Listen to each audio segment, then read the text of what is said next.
حدیث کې راځي چې دوه حصے شپه چې تیر شي په دې وروستی حصہ کې الله پاک د دنیا اسمان ته ما یلیق بشانه تشریف راوړي او ملائکو ته وایي چې زما او زما د بندگانو منځ کې چې څومره پردې دي دا ټول لري کوي ټول حجابات اوچت شي نو الله په خپل په دغه وخت کې आवाज کوي چې څوک شته چې څو غواړي او زه ورکم د نیمې شپې دا خوان یو بادشاہ یو پیر راوغختو ورته پیر صاحب دا مې شوق دی چې د خپل نیمه بادشاہي تعالی درکم هغه زنه عالم ول نیمه بادشاہي ول نالم انسانو کنا اوس دی خلق راوغړا ورته لګا چواړیانو جمعداري ورته وی دا کونسلران چي دي دا دل درکم خلبم وازه کی ټیټ پاس بمشي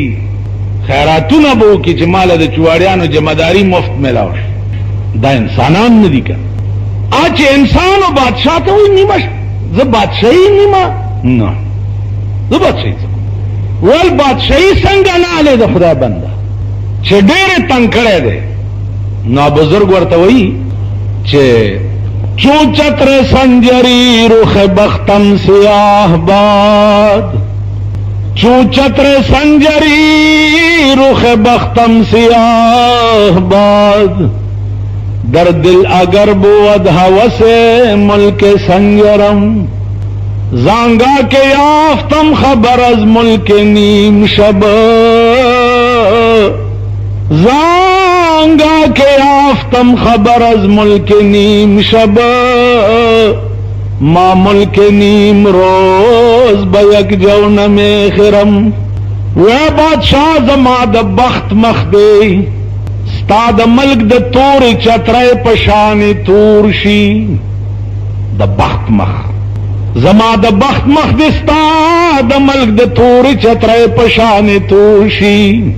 در دل اگر بود ہوس ملک سنگرم کزما پزڑ کے بستا د بادشاہ ہوس وی نو اللہ دے زما مخدا د ملک د تور چترے پشان تور کی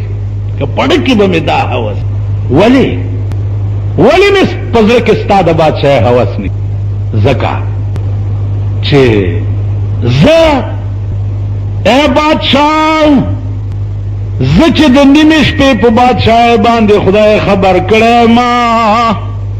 نو ستاده د نیمه ورځې بادشاہي په خدای قسم کپ یو کنج کې باندې والما د نیمش په بادشاہ نو چاته چې د نیمش په بادشاہي ملاوي استاده د نیمه ورځې بادشاہي په یو کنج کم نه وي د نیمش په بادشاہي څه شي نو دا حدیث ورته وي چې جناب رسول الله صلی الله علیه وسلم فرمایلی دي چې په آخر شپه کې الله د دنیا اسمان ته تشریف راوړي او د بندگانو د دمنس کې چې څومره پردي دي هغه ټول لري کی او الله په دغه وخت کې په خپل आवाज کوي چې څوک شته چې څو واړي او زه ورکما نه بادشاہ په دغه وخت کې زه ورته ویښ ناستم او زه ترې خپل جمال خپل قرب خپل دیدار خپل رضا غواړم او مال را کړی دا نو زه دغه بادشاہي والله که ستا په بادشاہ باندې ورکما او بادشاہ که د دنیا بادشاہانو دا مزه واغستا یا د دنیا بادشاہان د دې مزې نه خبر شو نو پدے اولیاء پسی با فوج کشیو کی چی دا مزا لگا مونگ تم راو خائی او دے مزی تاسو مونگا چپوئی او دا پراستے کب اداوز دا خبر ما اکڑا کنا یرا کب در باندی لگی دلی مینو زبا دا سڑی زوئنے لگی دلیم در باندی ندا جاو تا بلا سلی دا لگی گی در باندی چی مولاد مار دے ویل دا دا زوانانو کار دے ویل خانک دے ویل یو زیم یو میالکم دے وقتی طور خانک دے او پولاو دے او نوڑائی دیو الغٹ من الغٹ ولو کانت پیشو سرے وقتی طور دغی پسیڑاندہ امڑا ناس نور دا خو ذوقی سیزون دی ذوقی اس کم شے چی دا ذوق سر تعلق لری آشے پا بیان دا چاپ سمجھ کے نہ رہے دا خلق انسانانو دا دوی ذوق خدا او دا رسول گرزے دلے ہو ذوق داو لکه رحمان بابا ذوق څه شی ګرځېدلی و، ذوق یې ګرځېدلی و الله او د هغه رسول. بله تماشه ده، وی چې دا ستا په تماشه یم خبر شوی، چې دا ستا په تماشه یم خبر شوی، نور خبر په تماشه د عالم نیما. بله تماشه هم لا چرته شته، که تماشه ده خو هم ته یې که، که خوند دی هم ته یې، که ژوند دی هم ته یې، که بادشاهي ده هم ته یې. بله خوند لا چرته. یو صحابي ناستو پټي کې کار کولو، خبر ورته راغی وی رسول الله صلی الله علیه وسلم وفات شو. بس کار په ځای پرېښو، دعا یې وکړه چې اللهم اذهب بصري کلا ارى بعد محمد احدا. خدا ما په دواړو سترګو ړوند کا چې زه د رسول الله نه رستو کاډو څوک ونه ګورم. پټي کې ناستو په دواړو سترګو ړوند شو. ما خو دا سترګې غوښتې ستا د کتو دپاره، نو چې ته نه په دې سترګو زه بل چا ته خو نه ګورم. ابراهیم علیہ الصلوۃ والسلام نمرود چې په اور کې واچولو، نو جبرائیل علیہ السلام ورته راغی، ورته وی چې امداد درکمه. هغه ورته وی چې نمرود څوک دی چې ما به په اور کې واچي؟ زه خپل محبوب په اور کې اچولې ما، هغه پوهېږه او کارې پوهېږه. خو چې د ده د خولې نه دا الفاظ ووته، نو فوراً اور ته وویلی شو چې یا نارو کونی بردم و سلاما. نو ابراهیم علیہ الصلوۃ والسلام باندې د دغه اعتقاد په وجه چې ما سره څه کوي زما محبوب کوي، عقیده داوا عزم اوچتو، نور چې دی هغه گلزار جوړ شو. ڈاکٹر اقبال وی جو ہو ذوق یقین پیدا، جو ہو ذوق یقین پیدا تو کٹ جاتی ہے زنجیریں. عزم او استقلال چې مضبوط وي زنجیرونه هم کټ شي. نو عرض مې داو چې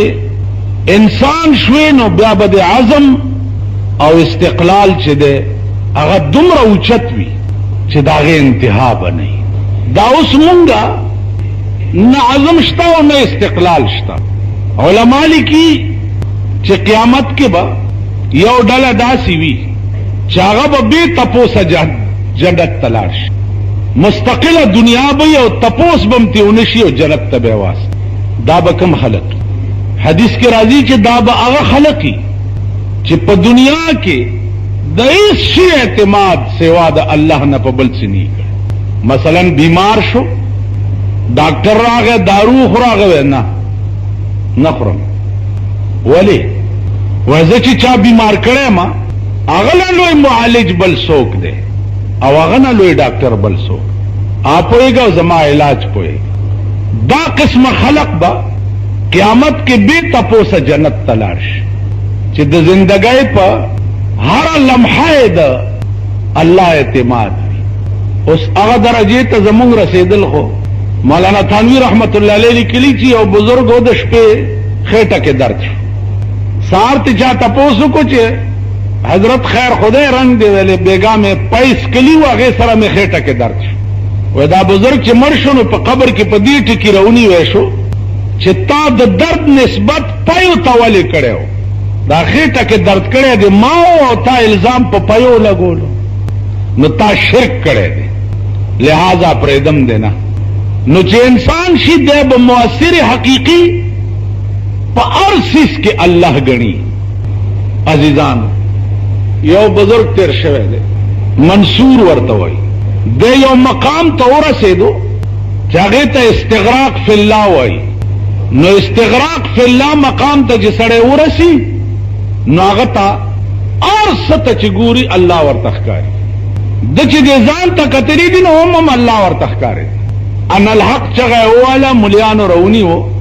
په سوله یې وخېجولو مړې کو. چې مړې کو په دغه وخت کې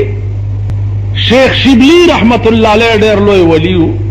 هغه د نیمې شپې خدای ته التجا وکړه. اوس د نیمې شپې خدای ته التجا کول عزیزانو مونږ په دې لار هم نه یو تېر شو. په نیمه شپه کې خدای سره راز و نیاز کول زمونږ دا ملک ته اډو خبر هم نه دی، خبر نه دی. او بیا پاکستان او خبرې ده، پاکستان دغه نه خبر دی نن 14 اگست ته چې ګوره چا په سایکل جنډه لګولې دا او چا په ځان کې لګولې دا او چا په موټر لګولې دا او چا په کورونو جنډه یې لګولې چا بجلی لګولې څه چل دی نن دغه دی څه شی دی او خدا که زه دام پویم چې دا 14 اگست چل څه شوی دی ځکه چې د ملک مونږ پوی نه کړو پاکستان مونږ په دې پوی نه کړو چې 23 مارچ ستوي او 14 اگست ستوي او پلانې ستوي او پلانې ستوي ځکه چې کوم لعنت نه مونږ ځان خلاصولو چې هغه د پیرنګي لعنتو داغه نه یو په لک زیات لعنتونه په پاکستان نازل دي نو مونږ ازادي محسوس کړي نه ده نو 14 اگست به مناوو یو سړی خو یو شی محسوس کی کنه چې واقعي نه غورز ده چې مونږ د پیرنګي نه آزاد شو کوم د پیرنګي نه آزاد شو نو مونږ د پیرنګي د پرکټیانو لاندې رالو نو زما چې هغه اصلي پیرنګیان خو بیا هم خو څه گزاره کوله دا دیسی پرکټیان چې دی خو په شرمونو د عمل کو شرمور نو دې شرمېدلې ملک مونږه دا محسوس کړی نه دي چې مونږ آزاد یو نو مونږ په ځان جنډای څه لګو یا په سایکل دا اوس د سړی ځامن بیا پتا سو د لعنتی او دا 14 اگست تاسو کپری اوچی چا چې په دې ملک کې په دې کال کې دننه سونه بچی د قوم کباب شو په بمونو دماکو باندې تاسو له شرم نه لري چې تاسو 14 اگست خوشحالي به مناوئ شرمېږئ نه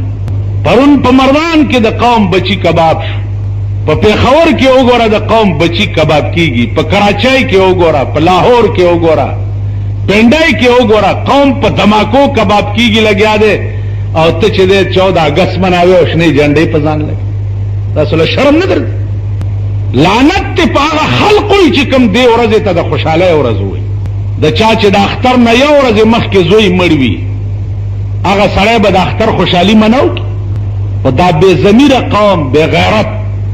دا اوس چې زما لاس کې نن قوت او طاقت وې او په سرک مې د چا جنډا او د چا باتای کته او په دې غوګونو کې مې ورته پړی اچولې او په مغه سرک مې زوړندو چې تاسو سره دومره احساس نشته نو عرض مې داو چې مونږ انسانان نه یو مونږ خریو تاسو وای په ایمان چې یو خر مړ پروتي او نور خرونو تشنه گیا وا چې خوان ولا ورکی او خوريه کني خوري ها کوم ذات انسانان وې پکار دادې چې مونږ لا روټای خوان نه راکوله چې خدای دا څه شي د غوخو تیکي مور ته پرتی دی او مور په جاړي لګیا ده پکارو چې مونږ لا روټای خوان نه راکول او مونږ زناوري الته یو غویال الکړه پروت بل غوی لګیا واچو داسې پسپېګمو سره به ټانټي په خله منډي یو خرمړ پروت بل خر لګیا واچو ته ګور سپېګمو سره به ټانټي په خله منډي مونږ انسانان نه مونږ کې احساس نشته ځکه چې انسان وای دې ته چاغي کې انس وی انس یو بل سره مانوس وی د یو بل علاج وی په یو بل قربان وی مونږ انسانان مونږ انسانان وې نن بستا د ملک دا حال نه وې زما عزیزان عرض داو چې شیخ شبلی رحمت الله علیه ډېر لوی ولیو نیمه شپه ده او الله سره راز او نیاز کوي